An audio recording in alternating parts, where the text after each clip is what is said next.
আসসালামু আলাইকুম। প্রিয় দর্শক, আজকে একটি ঘটনা বলবো। এই ঘটনাটা আমি সত্য দেখেছি। দেখার পর আমার চোখে পানি এসে গেছে। আমার বিশ্বাস, আপনারা যদি পুরো ঘটনাটা শুনেন তাহলে আপনারাও চোখের পানি ধরে রাখতে পারবেন। মুক্তাগাছা শহরের এক গ্রামে এক লোক ছিলেন। ওই লোককে আমি নিয়মিত তার কাছে যেতাম।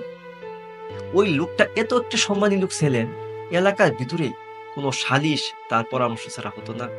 কোনো লোক তার মেয়ে তার পরামর্শ ছাড়া বিয়ে দিতেন না। কোনো লোক তার ছেলেকে তার পরামর্শ ছাড়া বিয়ে করাইতেন। এই লোকটি একদিন স্ট্রোক করে তার এক সাইড অবশ হয়ে যায়।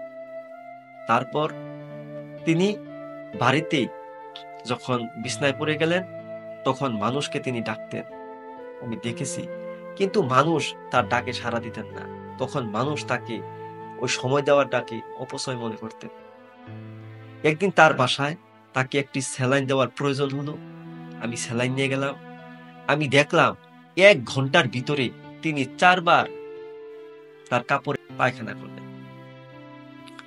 তখন তার মেয়ে 3 বার পরিষ্কার করলেন। চতুর্থবার মেয়ে আমাকে বললেন, শোনেন, আমার বাবাকে খেদমত করতে করতে আমি নিজেই রোগী হয়ে গেছি। আমি আর পরিষ্কার করতে পারবো না। আপনি এই অবস্থায় তাকে স্যালাইন দেন। প্রিয় দর্শক, আমি এই ব্যক্তি, তাকে পায়খানারত অবস্থায় আমাকে স্যালাইন দিতে হয়েছে। তিনি বিছানায় শুয়ে শুয়ে এক পাশে ঘা হয়ে গেছে।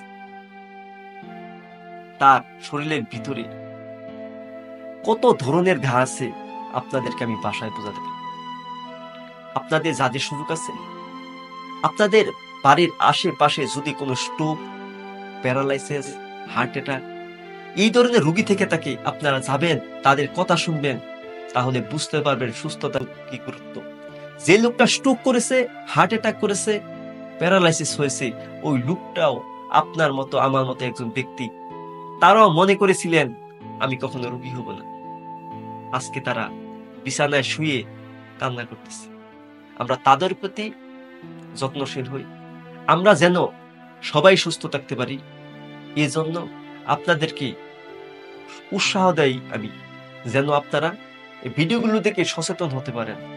যদি আপনারা মনে করেন এই ভিডিওটি আপনাদের উপকারে লাগবে, তাহলে আপনারা শেয়ার করে আপনাদের বন্ধু বান্ধবদেরকে দেখার সুযোগ দিন।